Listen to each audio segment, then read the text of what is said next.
Now live on YouTube. So welcome to the Wednesday live stream where we randomly talk about some of the news that's happening today, updates on the channel, and of course talk about our albums for that we're interested in for this week. Not much happening on the channel front, just a heads up on that one. So there wasn't much to say about that.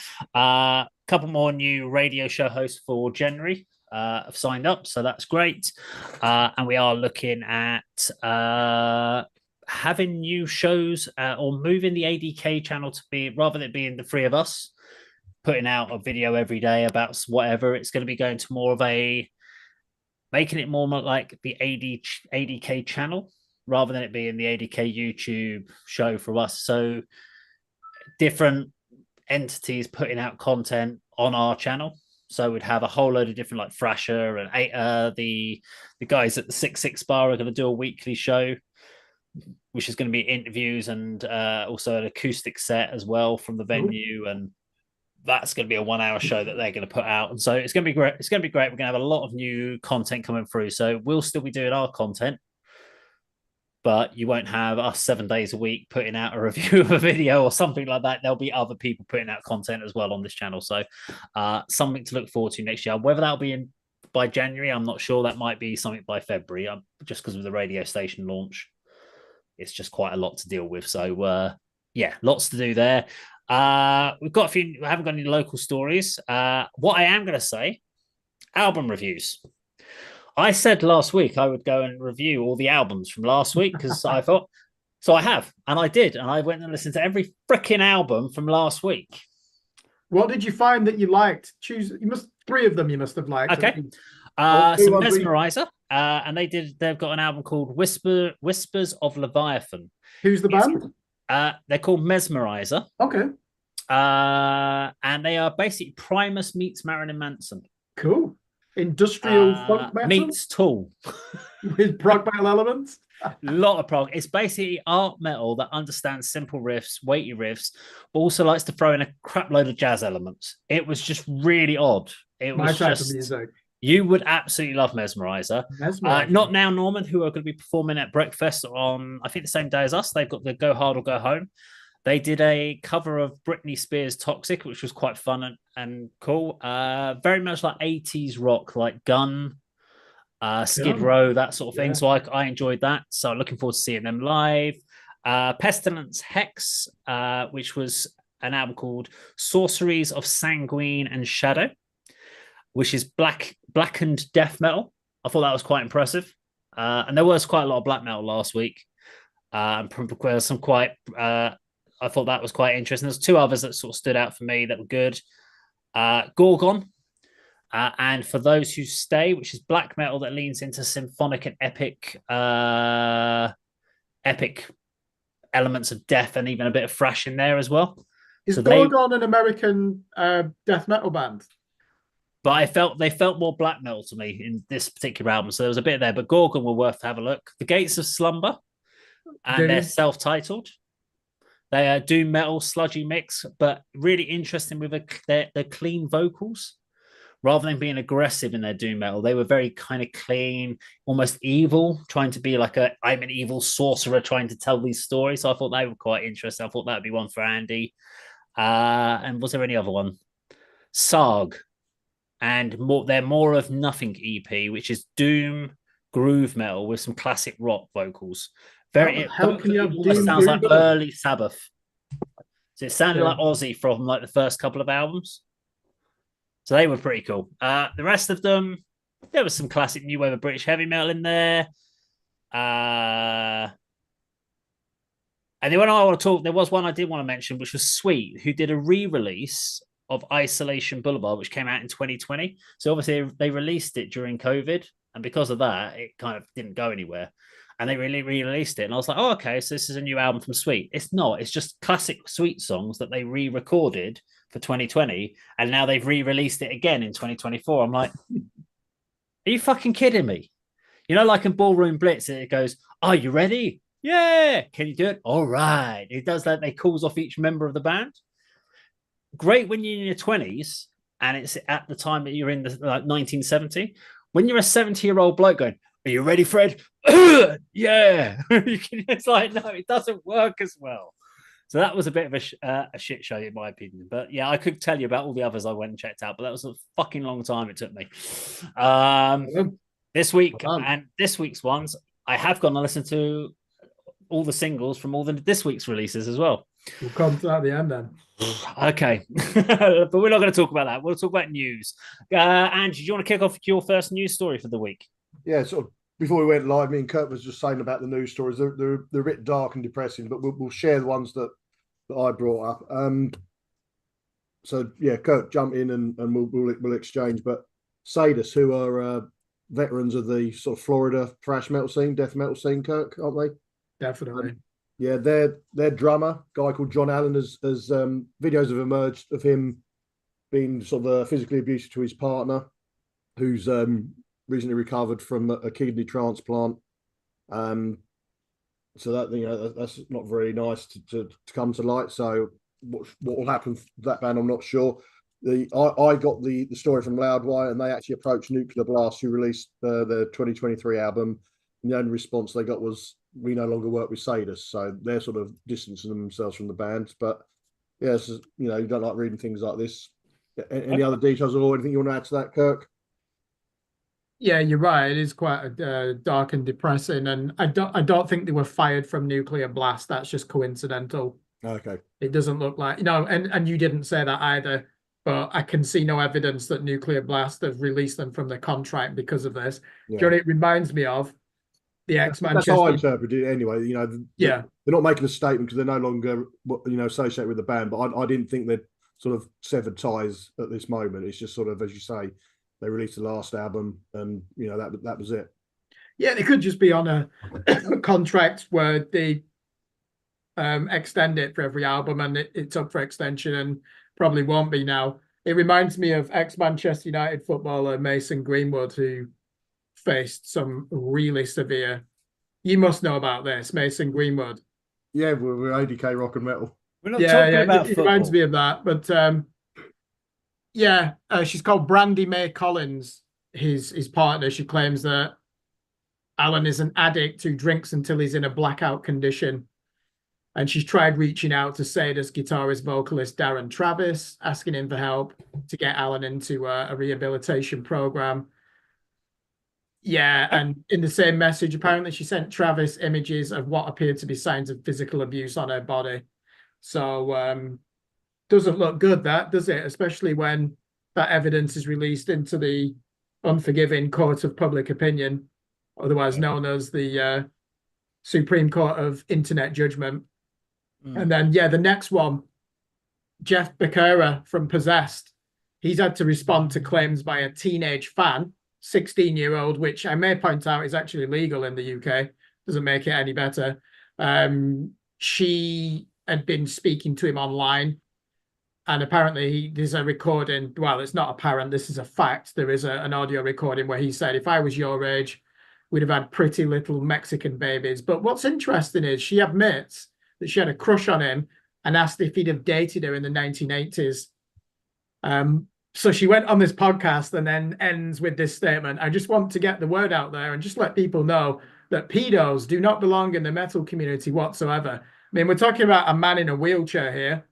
I'm not saying that exempts him from perversion, but this would still be controversial in the United Kingdom, but 16 is actually legal age, where it's not in the state of, I imagine this is California, isn't it, where Possessed are from. So yeah, another dark story there. And Possessed, I think we're more interested, Andy, in debating whether Possessed Seven Churches or Death Scream Bloody Gore is the first ever death metal album, but unfortunately we're having to talk about this. I think just you are on that one. I don't think Andy cares. No, he does. I bet Andy, but yeah. Probably don't want to go off a side note. Scream Bloody Gore or Seven Churches, the first ever death metal album? I can't remember the sort of release dates, but I mean, for me, Scream Bloody Gore is by far the more superior album, but critically acclaimed and sort of historically written in the press. Possessed debut is the sort of founding album, or the founding the originators of the style. Although it's called Was it? No, they've got a track called Death Metal. Yeah, Seven Churches. Yeah, they have a demo called Death Metal, don't they? From prior to that. Yeah, I mean it's a debate that's been raging for years, but I recently sort of experienced the Possessed debut, rather than sort of hearing it back in the day. So for me, it's always going to be Death as the originators. Yeah. But yeah, it's a shame that, the first two stories are allegations about sexual wrongdoing. We must stress these people are innocent at this moment in time. Charges haven't been filed in either of them, but that takes on to the third one. Axl Rose settles sexual assault lawsuit. It's about an incident that took place in 1989. Former model Sheila Kennedy, she'd filed against him in November 2023. She claimed that the singer forced himself on her in his hotel room in New York in 1999 after they met at a nightclub. The suit claimed that Kennedy initially found her a 89 singer or attractive. 99? She said two different dates there. 89. So 89, because you just said 99. Okay. No, it was just my accent. So she initially found the singer attractive and was open to having sex with him, but he allegedly became aggressive as the night progressed and sexually assaulted her. Axl Rose's representative come back and saying, well, she released two autobiographies, or two versions, one in 2016, one in 2021, and she described the encounter as sexual in both of those.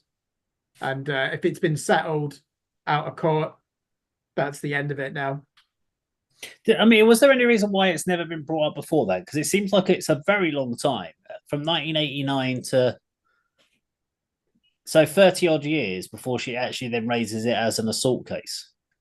Now, I know sometimes people feel that they don't, but it seems like sometimes people don't want to speak out. But if she's raised it in that she had a sexual encounter with him in an autobiography before that, before then suddenly changing a viewpoint on it, there seems like, is there any mention or commentary from her about why she never spoke out beforehand?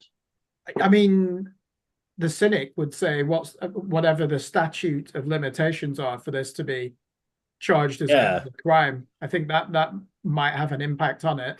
I'm not defending it. I just think it's a bit of an odd one, because I know there's been certain ones where people like with the Jeffrey Weinstein or whatever it was, where people Weinstein. Harvey was it, where people didn't say anything because they didn't want to get into trouble, and then obviously as people started mentioning it, everyone started coming out the woodwork with it. And we had the same with Kevin Spacey was another one that had the same sort of thing, where no one said anything for ages, and then once someone came forward with something, suddenly all these other people accusations started coming out.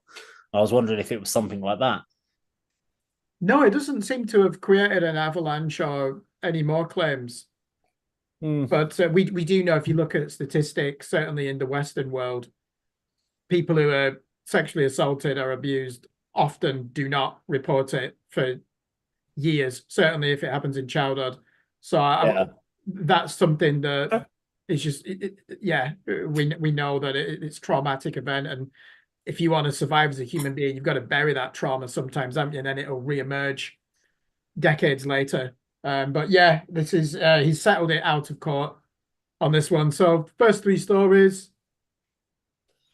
I guess, should we have the word a bit? I mean, Led Zeppelin, Motley Crue, all these bands that we venerate, and the rock and roll lifestyle, Motley Crue would be in fucking prison now for some of the stuff that that they boast. There's a lot of bands that probably would from the 80s, especially the hair metal bands, because they're pretty awful for that. But what other stories we got, Andy? What have you got? Anything else? No, not really. I mean, I was gonna. Well, I only picked up the Possessed one, but Kirk's covered that in full, so nothing else from me. Okay, I've got two. Got something a bit more upbeat. Yeah, so I've got two. So Adam from Killswitch Engage and Howard Jones, formerly of Killswitch Engage, are set to release a new album they've been working on together. So it's been over the last 2 years. They've been kind of, basically what happened was they were talking, and Howard Jones had said to Adam about, why don't you write, I'm wanting to do a new project, why don't you write me some music? And effectively they wrote 13 demos, and they finally, I think either today it came out, they've announced what the project's called. It's called Burn Eternal. And my first thought is it going to sound like Howard era Killswitch Engage? Now Howard's been involved in loads of projects, so I'm wondering if it's going to just sound like that classic Howard era Killswitch Engage sound, or is it going to sound like what they did with when he got involved with the song Signal Fire with Killswitch, or is it going to be something completely different because they've not released a single? And at the moment, Adam's just he's going in to start recording the new Killswitch album, so he's kind of like having to mix and finish off the recordings for this Burn Eternal, but he's also got to do the Killswitch Engage album. So he said they've announced they're like, it will come out when it comes out. We hopefully will have a single at some point when we can get that done, but the album's going to take a bit longer because we've got the Killswitch album to do. But I thought that was really good because I think people have been waiting for Howard to do something more, especially with Adam as well. So that would be really good to see. So before you move on, you mentioned, I mean, that was my first thought. Well, I haven't heard this story, but when you was explaining it, I thought, well, is it going to be Killswitch Engage? And, you know, we don't know if it is or not, but if it is there any real point of releasing an album and having a project that sounds like sort of? Well, if you really like that era of, because they don't sound modern, but modern Killswitch doesn't sound like Howard era Killswitch. Okay, I wouldn't know, but so modern is they've gone a bit more extreme. They've gone much heavier in their more recent stuff. They've lost some of the melody because Jesse is not as much of a clean vocalist. Howard was much better with his clean stuff, in my opinion. So I think if they were like if Jesse was in the band during that era, they would have never have written The End of Heartache. It just wouldn't. It's not something that Jesse would have ever gone down the route of. That's something that Howard can do. He can do those big notes, those big, powerful vocals. Jesse is a much stronger, aggressive vocalist. So I think it's going to be a really interesting album when it comes out. The only one I have is we talked a few weeks back, probably about 4 weeks ago, where we talked about Sick New World, the Las Vegas festival, which for the last 2 years has been primarily all about new metal bands. And so we've seen some great bands go through that, all the classic new metal ones. This year, because I remember they announced the lineup, and I said it just looks like every other bloody festival. They've got Linkin Park, Metallica, Meshuggah, and I'm like, what happened? This was a new metal festival that's been now saturated, and guess what? They've cancelled it. So it's now been cancelled because what are the reasons? Of the 60,000 tickets, it goes off in April next year. It was meant to. The 60,000 tickets that they had for sale, only 20,000 had sold. And because Metallica and Linkin Park were two of the main headliners, and they were each getting paid $5 million each to headline, which meant they would have had to sell all 60,000 tickets just to break even at almost $500 a ticket. That's not a great business model, is it? No. I mean, my question ticket sales isn't bad for a festival that's 4 months, 5 months away, is it? Well, effectively, I look at this and go, Metallica, even if you talk about what they pay their road crew and stuff like that, there's 4 of them in the band. That's probably $1 million each to play a show for 2 hours. They can go fuck themselves for that. I wouldn't pay them £1 million for James Hetfield to play for me for an hour and a half. That's taking the right royal piss. And this is the problem. Festival tickets are skyrocketed because fucking big air headliner bands like that are forcing their prices. Was it they deserve weekender? I mean, $500. You'd want a lot for that, wouldn't you? Well, that's for the week. It's a 2-day. Right. I think it works out. But I'm like, for me, my point here is, how much do you expect a member of a big band to earn for a night of playing music for 2 hours? What is their value? Is $1 million the value of James Hetfield to play for 2 hours? Well, we know the market value is 5 million, don't we, for the band? It's not for me. I'm like that. If I was doing that, I'd be like, right, well, I'd have to work for the rest of the year. I've done my one night, 2 hours work. That's me sorted. Yeah, he's a musician though. He's an artist. They're artists. They're not just. I'm not paying an artist $1 million quid. He can get $10,000 and fuck off. You were just intimating there that they're only ever motivated by money, and we've got one show, we trousered 5 million. We don't need to play any other shows. Come on, that's offensive. Metallica are only obligated by money. No, they're not. Why else? Then do a fucking cheaper gig, you cheeky cunts. Don't charge 5 million quid. That's what to go to Las Vegas. Is. By the way, the market has spoken and it's failed, so they won't probably be able to demand 5 million again. They will charge it, but it's the fact that we've allowed bands like that to get so big that's why all these festivals and all these concerts are costing an absolute arm and a leg for these bands to go around and play. And yet, all the small bands don't get hardly any money. It's Yeah, got to be trickle down economics, but it doesn't work trickle down because these fuckers are keeping all the big cash. This is another reason why I'm we like, haven't allowed them to become so big. People, I don't think many people, you react to music because you like it, surely. I don't think we've ever that come together £5 and million. thought, they're too big now, I'm going to stop buying the records. Oh, I'll never buy another Metallica album for that. £5 million, they can fuck right off for that. Yeah, I mean, we're talking about what, the 12th biggest selling band in the history of SoundScan? So And these are probably far one of the bigger than shittest bands almost on any sci-fi, artist in on my the opinion. planet. Do you know what's interesting? I used to love Metallica. But it's this sort of decision making. $10 million for 2 bands to play effectively 4 hours of music. Does no one see a problem with this? That what you're doing is going, let me buy your house for you. Let me buy all these expensive cars. Let's put you up. What have they done to deserve it apart from write a song? I think you're misunderstanding market mechanisms. I just think that when we start seeing economics where bands are getting that much money, because it's not they're not suffering. Guess who suffers? It's the people going to the concerts because they have to pay an absolute fortune to go and watch them. If Metallica were doing £1 million for that show, $1 million, let's say, Linkin Park took $1 million, they're still making a lot of money for that night. But guess what? Those tickets for that night, for that weekend, wouldn't be $500. They'd be $300.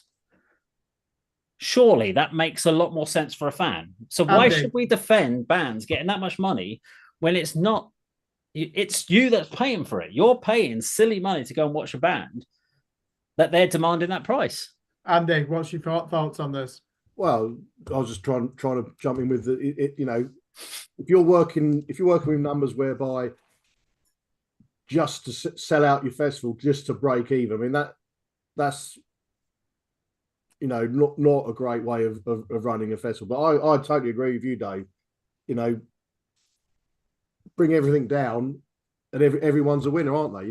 The fans are gonna get the show, the festival's gonna go ahead, the organisers are gonna make some money, the band's gonna make some money. But £5 million per band for a 1.5 hour, 2 hour set at a festival is absolutely ridiculous. I mean, I know what you're going to say, Kirk. It's like with Linkin Park and other bands like that, they sold out massive arenas at £500 a ticket, £700 a ticket. So there's demand there for it. But just because there's demand there for it doesn't make it right. Because people people are going to spend it, they can find it. But there are people that bought those tickets that couldn't afford anything else. They're giving up other things to do it. Now that's their choice to do that, obviously. But guess what? We've seen it where people don't come out to local gigs because they're like, I can't afford it because I'm saving all my money to go to this one concert. And that's the problem, is it has an impact on the rest of the music scene because the ones at the top, that 1% of bands that can demand it, are fucking everyone below. And my opinion would be like, yeah, we'll pay you $5 million, but we'll take 1 million of that and we're going to trickle that back down to local grassroots music instead. Yeah, I mean, I wouldn't like that, but just allow me one more football. Sure, yeah. Leeds United, 2001, they were banking on getting in the Champions League every year just so they could afford these exorbitant wages. This festival have done the same. The big risk they're taking is, okay, if we get Metallica and Linkin Park, we need to sell 60,000 tickets. They are the 2 biggest living bands on the planet in guitar music. But the risk is we must sell 60,000 and they've only sold 20,000. And I don't know enough about the industry to really go into it in great detail, but that does seem reckless, doesn't it? If that one calculation fails, the whole thing gets called off. Yeah. Because if you hire the 2 biggest bands in the world in guitar music, the outlay is going to be $5 million. And then they've probably looked at that and thought, well, we'll easily sell it now. But Dave, you made a good point. This wasn't originally a festival with the likes of Metallica was supposed to be on the bill. It was nu metal, classic alternative rock, Jane's Addiction, Primus, Mr. Bungle. It was the counterculture. Gothic bands, Sisters of Mercy. Yeah. You even have Placebo, Ministry, Nine Inch Nails, amazing lineup. It was basically a who's who of late 80s and 90s alternative and industrial metal. And now that's the thing. They changed direction. And you said it just became another festival. Oh, let's bring Metallica in. Why? They don't belong there. And that's the problem. I think that's what screwed them, was because they did that, people just went, that's not the festival we wanted to do. We liked the fact that we had a new metal alternate festival, because we could go to any of these other big metal festivals all the time. We see the Vakans, that we see the American clones of Vakan all over the place. Hellfest is this would have given us, Hellfest and stuff like that. So I think they screwed themselves over on it. But yeah, I couldn't believe the amount of money they were getting paid. Metallica can do that when it's their own headline tour and they're doing the massive stage shows and they're paying out. But to do that to a festival as well. Yeah, I'll be honest, it does seem crazy that forget about whether it's the market or not. 5 million for one show is fucking incredible, isn't it? It's crazy. Yeah. I'm sure people will let us know their thoughts on it. Anyway, we must crack on because we've only got about 5 minutes left. So let's just talk about albums this week. Kirk, what you got for us? What albums should we be looking out for? Yeah, I've got 3. First one, an English industrial black metal band called Phosphorus. The album's called Cosmic Cenotaph, and it features Adrian Aylinson on drums, the guy from At the Gates and The Haunting. He was in Paradise Lost for a while. And that's their debut album, and it's released via Inner Hell Records. So industrial black metal, I think it's pronounced Phosphorus, Vosforis. The second one is another collaboration, international project, progressive metal band called Virtual Symmetry. And the album's called Veil of Illumination. And musicians based in Italy and Switzerland. It's released via Sensory Records. Album number 4 and follow up to their 2022 self-titled LP. And then finally, good name for you, Andy, The Old Dead Tree. Doom band? French Gothic metal band. Oh, Gothic metal, okay. Second Thoughts. It's released by a Season of Mist. So they've not put an album out since 2007. So they've reformed, and Season of Mist, as we know, started in France, and they will always prioritize artists in their country. And looking forward to that. Gothic metal, one of the most watered down, boring genres on the planet of metal, and has been really since the early 2000s. So when you come across a band that are actually good, it piques the interest. I don't know if this band are good. If they like most European Gothic metal, it'll be crap. But hey, I want to take the chance on it. So The Old Dead Tree, and the album's called Second Thoughts. Okay. Andy, what you got for us? I've got a couple, which is surprising. It does make a change, yeah. Because the last few weeks have been a bit barren, but going to kick things off with UK band Forged in Black, who are playing our December the 19th show in Cambridge. Okay, right. 6 Bar. They are re-releasing their 2009 debut, self-titled, but they've added 2024 in Roman numerals to this one. This band have played the likes of Bloodstock and Hammerfest in their career. There's a couple of bonus tracks thrown in, but the art and the front cover artwork has been sort of reimagined, is the term I took from the information I read. And their bios is there for fans of Queensryche, Judas Priest, and Solitude Eternus. Now, I like 2 of those 3 bands very, very much. I'm looking forward to seeing Forged in Black later this month at Cambridge. My second one this week comes from Belgium funeral doom band Until Death Overtakes Me, whose band name is taken from a My Dying Bride song, Black God, off the Turn Loose the Swans album. It's a lyric from that, Until Death Overtakes Me. It's a 4-track album. It's their 13th. It's called Diogenesis. They were formed in 1999. Huge output of material over that sort of 25-year period.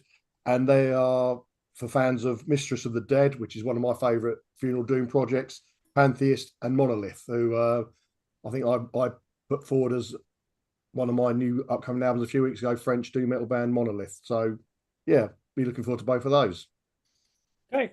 For me, I do have a couple this week. There was quite a lot of re-releases this week, which was a bit crap. And best of albums. So like Alter Bridge have got a One Day Remains reissue, 20th anniversary edition, which I always like to check what's in the issue. Like, okay, so what have they done to make this special? So it has 6 bonus tracks, which is a rare B-side and 5 live versions of the songs. That's shit. I'm going to say that, by the way. Yeah. It's just not. It's a great album, but you've got Metalingus and Open Your Eyes, which are really good off that particular album. But yeah, a bit disappointed by that one. So there is a 20 Years of Steel album by a band called Nano War of Steel. which is basically like a great compilation of stuff. And if you've never heard of Nanowar Still, you have to go check them out. They are just very, very funny. So obviously Manowar is the kind of mixtape, but they don't wear loincloths, but they do amazingly funny versions equivalent of certain songs. So they like to mash up styles and stuff like that. And they do very, very funny, humorous videos. But the funny thing about them is, although they're really funny, they are really good musicians and do phenomenal tracks. Andy, you have got to check out, because you'll love this. This is a song off of it. And it is Afraid to Shoot into the Eyes of a Stranger in a Strange Land. Maiden mashup. It's a mega Maiden mashup, and they literally just take all the riffs from those songs and just mix them all together and blend them all. Eyes of a Stranger, their own separate song. It's a very, very funny lyric video. You have to check out. It's also Blaze Bailey, a Maiden song. Is it? Yeah. It's so good. So it's not just Man of War songs they sort of rip into. It's no. It's there's stuff from all over, but it's really worth checking out. From an original stuff, it's a band called Neckbreaker, and within the Viscera, which is kind of death metal, but with a kind of a groove metal and prog elements thrown in as well, which I thought was quite interesting when I listened to it. So some good stuff there. Weird that I've been picking out death metal and doom metal bands the last 2 weeks. I enjoyed. Neckbreaker. You'd expect them to be a death thrash hybrid, wouldn't you? But you said there's groove in there as well. Yeah, there's definitely some groove into that group of things in there, which I thought were good. And the other one I have was Until I Wake, and the album Renovate, which are kind of new metalcore, but with a really nice, clean vocal delivery. So it wasn't an aggressive metalcore vocal delivery. So it was a lot more clean, which I quite enjoyed that element as well.